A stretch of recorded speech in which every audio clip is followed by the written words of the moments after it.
idea studio, it's always been, a very abstract in terms of the scale, and because you don't really interact with the buildings in real life at the scale of the plans and sections. You always interact with it with these intimate details. So seeing, going to the details of your design up till, how the door handles look and how the shutters function and all, it's almost like taking this thing that's super abstract and then translating it into something that matches your lived experiences of building. So I think that's what the detailing portion has been to me. It's like a a translation of that kind of architectural language into a more human, intimate kind of scale.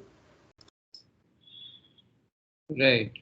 So you're saying it is for you, detail is an act of like what maybe Rutika said earlier of resolving, but you're saying from a human scale point of view, it becomes very, very critical. From what I understand, you said that, right? Yeah. Like I don't know. I mean, even after Vishal's presentation, like I could imagine what it was like to sort of, exist in the spaces of, say, John Pawson, because what the counter is like, what the flow, like, that I'm talking about that scale. Yeah. I don't know if that makes sense. Yeah. No, it does make sense. But like, I also want to talk a little about resolution and detail, right? So when we resolve something, so what do we, when we talk about resolving, like say if you have a facade and you're trying to resolve a facade where you have, X amount of programmatic functions, arranged within, and then you will have, say, openings which have to be made on it, right, as a thing. Now, how do you go around, putting those openings? You might have multiple ways of working out how openings are placed on it based on the internal need as well as the external part of the building, right? But then you have slabs to be taken care of. You have maybe some services which might be going through the thing. So, uh, how do you that's a part of resolving, right? All of that you resolve all these things which come together to still maintain your initial intent or your the idea which you have. You want to kind of build on that. So resolution builds on your on the idea which you started off with. So similarly, detail is in some ways a very finer kind of a point of that, which is, so like if you take John Pawson's thing, where if he's like, the shadow groove at the bottom, which is there, which is like a line which is letting the plane of the wall float up, right? So the wall doesn't go and hit down as a heavy thing. It kind of floats up in the air. So you get a feeling of like, a lightness because of that. Now, that particular detail is also creating an emotion. So you have to understand that it's a particular experience which is being created because of that detail, which is then an emotional thing, right? So experiences are emotional in their own way. So and this could apply to a handle, this could apply to multiple things, right? So that's why detail is a very, very important part of thing, and it can add to a lot to the experience of a building in terms of actual experience, but even to the conceptual idea of a building. Yeah. Yeah.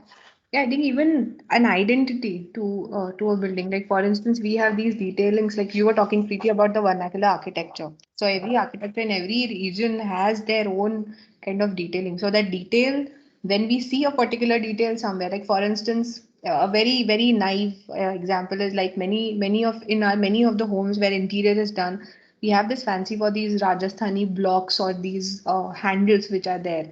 So they, we put in them, and just seeing that, you remember a certain kind of that's what I think it was talking about, emotion. You remember certain kind of what do you say, a place or a identity. So that even detail is, I think, associated a lot with the identity of that particular space. And I think with that comes experience, emotions, and everything, I think, revolves around it. And I think similarly, when you're talking about John Pawson detail, I think opposite to it is what Corbusier did in Rochon, where the roof was detached to the wall, and there is this small slit which is created. Okay, so that also gives a very different. I mean, see, just the change in the placement that small detail evokes very different emotions. That means in I think in that we talk about the whole mysticism of light and spirituality, because that's kind of a sacred place. I mean, that's a church, a place to pray, but and at the same time the another detail, but the same thing, but just a change in the position where it is. So that's, I think, it's a very important. It gives the whole character to the building, I suppose. I mean, a very strong aspect that one needs to take care of. So what, Rutika, what is interesting is what Nishanti said, that up till now she has been working on, say they have been working on projects which are, I mean, she used the word abstract, but probably what they're not they're not tangible at the moment, right? They're more on paper. So then in some sense there's a virtualness to those projects rather than them being actual projects. So it's a question which I'm asking: can you understand and work on detail and go to its full fulfillment on paper? Is that possible, or do you can only do it in practice by actually making? It's a question I'm asking it, I'm putting it out there.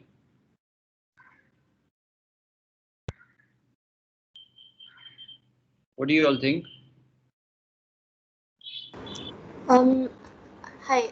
So I feel that detailing, like in any sense, usually when I think of detail, it's at a very smaller scale, as Nishanti mentioned, at a very intimate scale, because maybe that's how like the way we have been producing drawings. Most of them have been at like 1:100 scale plans, and or the scale of the detail is usually like that smaller scale detail hasn't been we haven't been very much exposed to that. But in spite of that, I feel maybe uh, detail the word detail can't be limited to like just a smaller scale. It can happen at a larger scale as well. But I think the main thing that links any detail, like irrespective of their scales, is the experience. Because while detailing, the main factor that anyone can like intuitively use for designing a detail is what kind of human experience would be created by placing something over here, or this placement or the spacing. So at the core of like any detail is like the experience of the user that is like regarded. So when we make drawings as such, so there is a limitation as to how much we can experience while drawing. So I think like making models, and then finally when the detail is executed on site, that's when the success or the failure, because that's when that desired, whatever desired experience was while planning the detail, would be realized. So I think like there is a limitation to drawings. Yeah, yeah. That's interesting how you put it. So I'm going to turn this question around, right? Now I'm going to do the other way around. Okay, Sarthak has put up his hand. You want to say something to in continuity to that, Sarthak, or? Yeah, like reacting to your question, Yes. like yes, I was working on making a shelf a few days ago, and like discussing it with my friend, like how it should be, the design aspects. Like while designing, we quickly sketched that the brackets would be made up of something which is very easily available in house, which would be the steel edge, what we use, that we will bend and we'll drill holes in it and we'll put it up there. But when it came to making, it was very difficult. Like I just realized, like while making, I realized that it is so difficult to drill in Right. Hello. Did you just without fall getting off? there. But actually, hello. Yeah. I think your voice broke for a moment, Sarthak. Oops. Yeah, 1 minute. Yeah. Yeah, so that's what key. While making it, I realized that we sketch it so flawlessly, and it is so perfect on the sketches. But when it gets to practicality, it's very different. Like Right. the challenges, the material challenges, um, the Yeah. machinery we have, tools, and all those things. Absolutely. No, absolutely. You're right. So I mean, I hope when you made your shelf, you did. I hope you applied all the learnings which one has through your studios, etc. That you conceptualize, like even if it's a set of shelves, right? You think of them in a kind of a holistic way, and then you think of them in a at a detail that detail is kind of adding to the whole, right? So I hope you did it with that this thing, and then even if you do that, you might realize that look, your understanding of some materials might be completely different from what they are when you actually start operating on them, which seems to be what you're saying right now, right? As a thing. Yeah, yeah. So I'm going to kind of turn this around and just this whole what I said earlier, that I asked about can details be on paper, right, or can it be on this thing, and will it give you enough understanding or confirmation of those details? So I'm going to take it the other round. Do we see good details around us every day in our lives? I mean, are there details which you are experiencing on a daily basis? I mean, everybody is experiencing some details of there. Can you all give me examples of details which you're experiencing?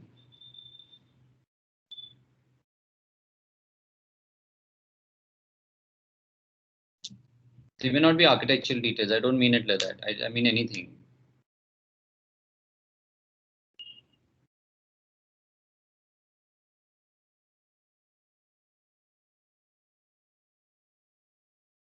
Come on, guys. You can't give one example of a good detail which is around you. I can give like 5 in front of me on my laptop. I can see just now. Yeah, actually that applies to any product. Like anything we use has detailing. Describe And it. So describe one detail which you think you've seen and you think you thought of it. Wow, that's interesting one. I mean, for example, like if I'm looking at a curtain right now, so at the top of the curtain, there's this like where it hangs. It doesn't hang from the edge of the curtain, right? It hangs from like there's like this small pelmet which like an offset, so that the curtain's top it hides the channel on which it hangs.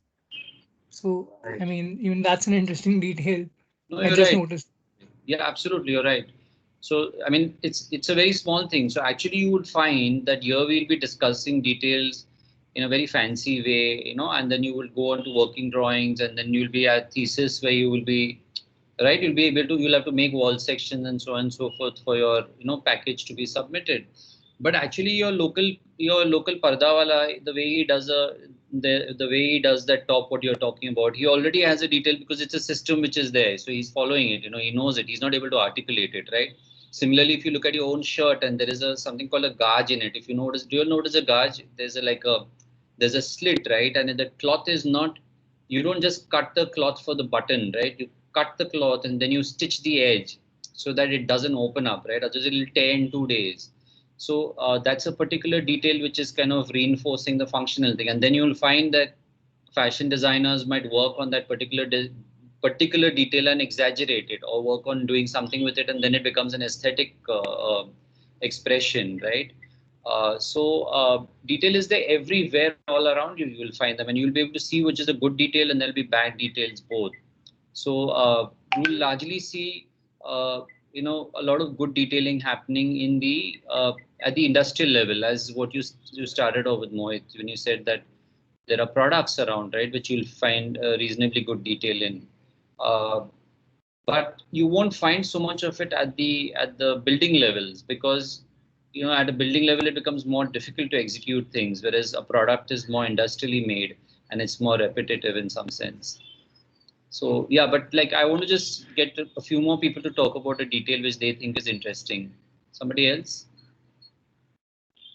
which they've experienced recently.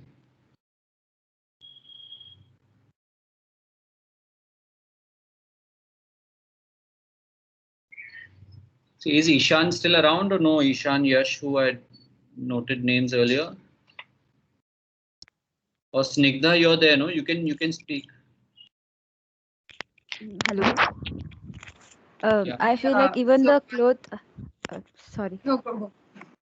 I feel like even the cloth have its different kind of texture. Like linen have its different kind of texture, cotton have its texture. So that is also a different kind of detail. That's it. Is that a detail? Uh, uh, Yeah. If we look it in with a micro camera, you can see that there is a different kind of detail in their weaving pattern also. Like how the two threads of linen clothes sit together, how the threads of cotton sit together. There is also difference in them. So that is also one kind of detail. I feel like that. Okay, so is that, no, that's a good one. It's interesting you brought that up. So is that like, just to kind of, like, split that a little for a conversation. So is that something which is designed, or is it happens by chance? Like, what would you say? Mm, I would say that when the textile engineer people or the fabrication people, when they are designing those clothes, so I think they are intentionally doing that. It's not naturally. They Correct. are creating their own details for that particular type of cloth. Right. No, you're right. Absolutely. So I think it may have been, many years back, and it might have been worked out, but at that point it was thought through. That's what you're saying. Yes, yeah. Something which went through it. Yeah. Yes, Snigdha, you were saying something.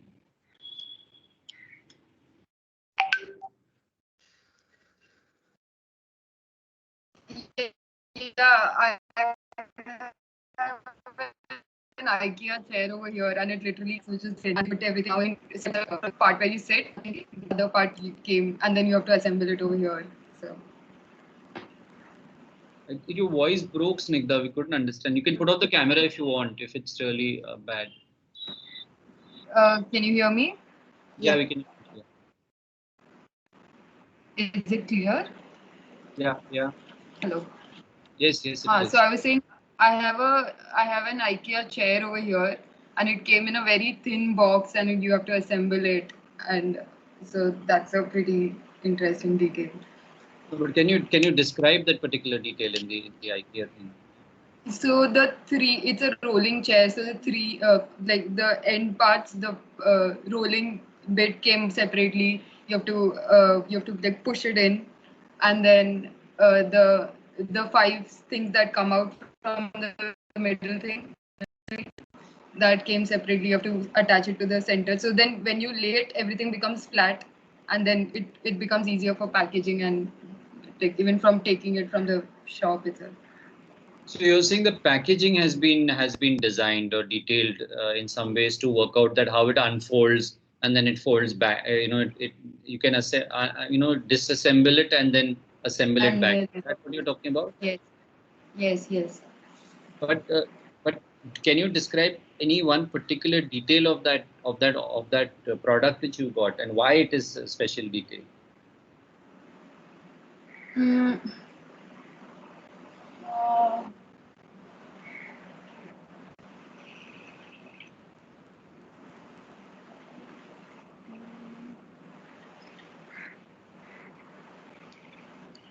Okay, you can think about it. Yeah, you can think about it later. But since you brought up this IKEA, this thing, and now IKEA has just come to India, right? So that's an interesting thing you brought up. And I think how many of you all have assembled an IKEA chair or an IKEA object? Can I see hands coming up if there is anybody? Wow, nobody? Okay, Ritika, Ishan. Okay, super. Only two people, huh? Ishan, you want to just, Dhriti is also put up a hand now. Ishan, you want to just describe what you went through? What is it you kind of went through? Just two or three people. So but it's good. Okay, Ishan, can you describe what was it? So we ordered a stool from there, and the stool was about 500 to 600 high. But the box that it came in was kind of like a pizza box. So like each of the four legs of the stool were at the corners of the box, and the seat of the stool was inside the box. So like the detail of how it was sort of disassembled into a pizza box and then very easily delivered, and we were able to assemble it over here was very interesting. Yeah. But I think if it's a great tool to it's a if you can, if all of you all, I mean you don't have to go and buy IKEA stuff to kind of start learning how to detail. But it's a very good exercise in detailing, you know. And if you particularly get a chair and assemble it, you will see how the thought on how forces run, how materials come together, what is the joinery which is going into it, uh, what is the shape and the profile of a chair which has been worked out. You can see all of that through the experience of assembling an IKEA this thing. And it's IKEA just happens to be one this thing which is doing it, but basically you're working on that whole object, and you're working, so you're closely engaging and you're understanding that detailing of that particular furniture piece.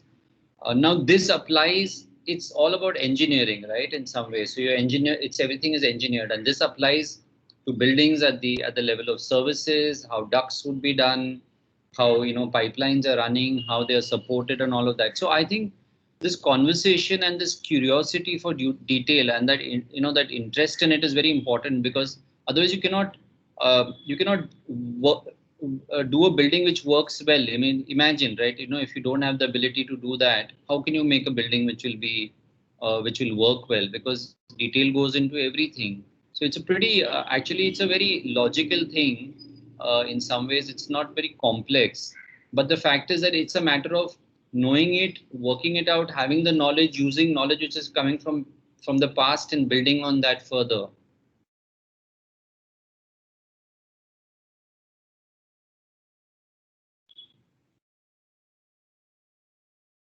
So, Rutika, you have anything? I mean, these were the thoughts which I had on detail, and I think it has triggered some conversation here. Yeah, I mean, the fact that you said that detail occurs in almost everything that we do and that we see. When I was trying to link it with when you're talking about IKEA and dismantling everything and then coming. So the precast lecture you took, I think you took for third year only, right? The precast Yeah. construction that we are talking. Even if you go back and see those examples that I think you spoke about, be it I think Opera House Sydney Hall. or yeah. So I think in that also, if you go back, because now that we have triggered this conversation with this, even in that there will be 100% will find these very Yeah, minute detail which gave that form what it is.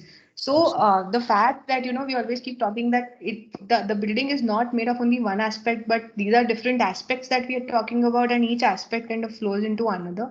So that was one thing. And even how just a tweak material. So one thing was very important to me when we talk about detail is material.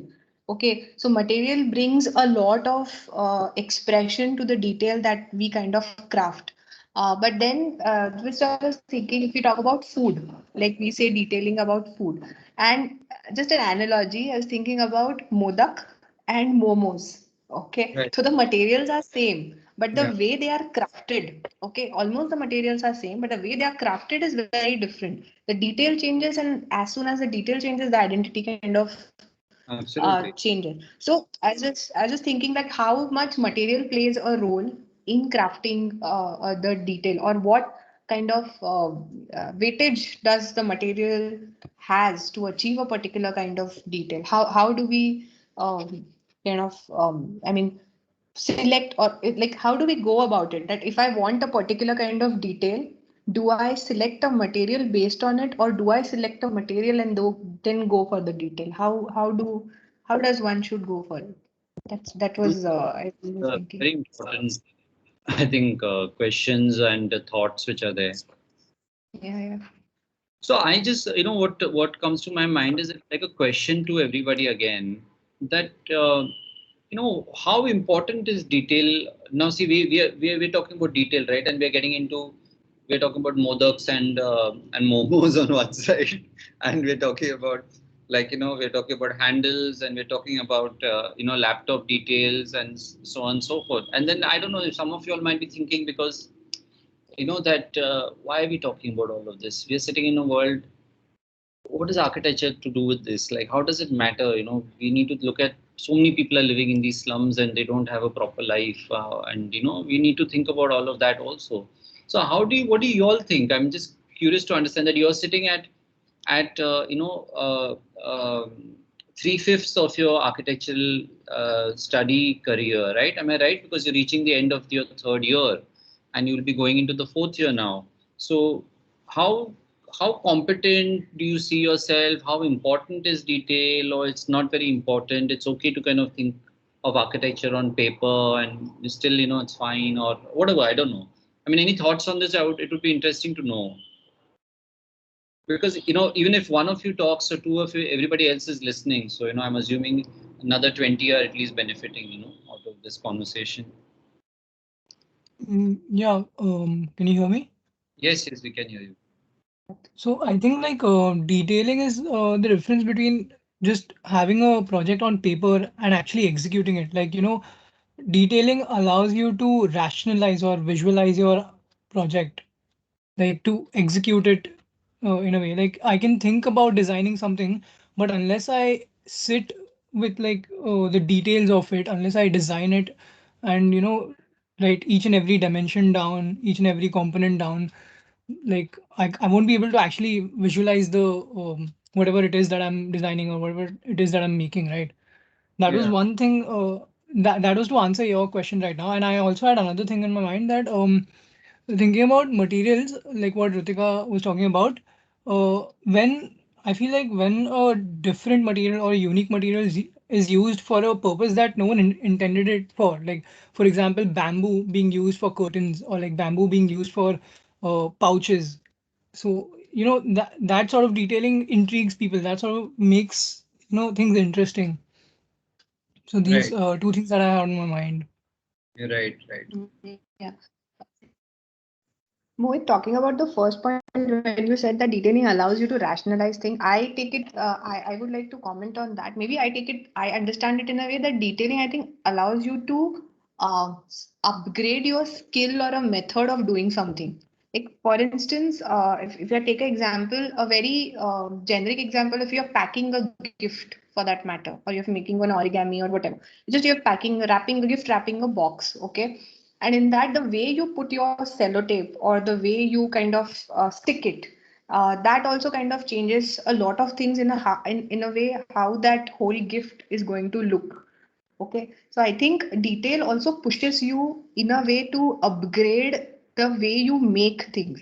I mean, I can just, wrap it with a newspaper and tie it up and just, give that. Or I actually take a craft paper, meticulously fold it. I kind of look to it that my sellotape is not visible to me over the surface. It is hidden. So all these smaller, the act is same both the time I'm wrapping it, but the way I'm wrapping it here, my skill is enhanced. I'm giving a lot of thought to something, and here the thing, both things are happening. I mean, same things are happening. So what you're saying about rationalizing, I feel it's the way detail. What detail does is it upgrades your skill to craft something, some product. I think that's what I think about rather than. I mean, it's similar rationalizing or upgrading. For me, it's more of a upgrading. It pushes you to upgrade your making part. That's what I feel.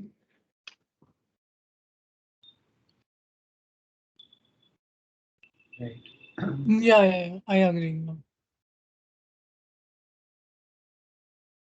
Okay, so if we don't have anybody else has anything to say, otherwise we can, because we're going to go on to the next set of topics, which will be the last topic of this semester is going to be typology, which is what. So we will be moving away from, if you all saw, the year was about tectonics, and we started with structure, and then we went into uh, what were the three things we did last semester? I forgot now. Structure. Then do you all I think remember? Material was. material was something I There was structure, material, and what was the third one from the last semester, guys? I forgot. even I did. Okay, one of these things must be remembered. Construct. That's Construct. fine. Huh? Sorry? Construct. Okay. Yeah. Construct, right, yeah.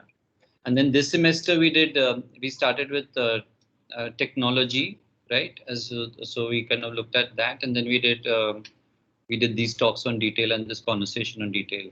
So all of this had to do with the whole tectonic and the making of buildings, right? That's what we were talking about through these five, under these five heads.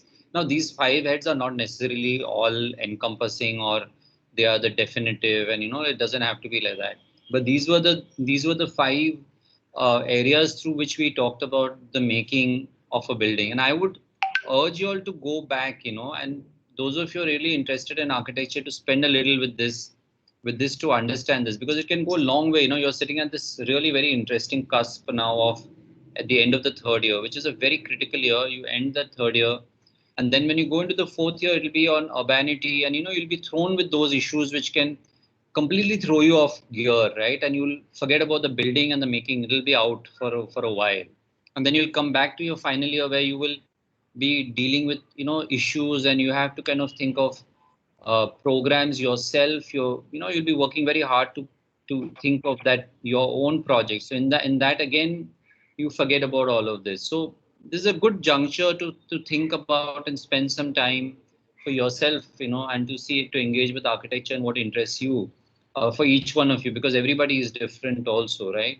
So if you have chance, go back and visit some of the talks which we saw in the year, and then see where you got. So this under these 5 headings which we saw, which is material, structure, construct, technology, and detail, right? We saw it under these, which we saw the whole bundle of tectonics in that. But what we're doing in the last part of this thing is going away from tectonics, and it's going to be on typology. So the next 2 or 3 talks are going to be on typology, which is a little different. This was along the way when we were saying that we realized that that's an important topic to cover also, and we'll end with that. So that's what we will do next class. Yeah. Yeah. Rutika, anything? No, I think you summed it up like with those 5, because both year they go, the scale shifts and they will actually forget all this for a while. And again, when they come to third year of final year, first they'll have their report, I mean the research report, and when they again come to the building, they'll Yeah. remember all this again because you Yeah, need to come back exactly. for this. And we've seen, that by the time you come back, some of you all have lost a love for architecture actually in this 1.5 years. So I'm just putting it out there. It's not necessary it happens to everybody, but and what that first semester of that report, that one is in another world only. You're no longer in the world of architecture there in terms of the building, right? Of course you're in the world of architecture, but you're not in that this thing of making. So I'm just leaving you with those thoughts here. Think about it. Yeah. Okay. So thank you, everybody. Okay. See you Okay. all. Thank you. Yeah. Bye-bye. Bye. Bye.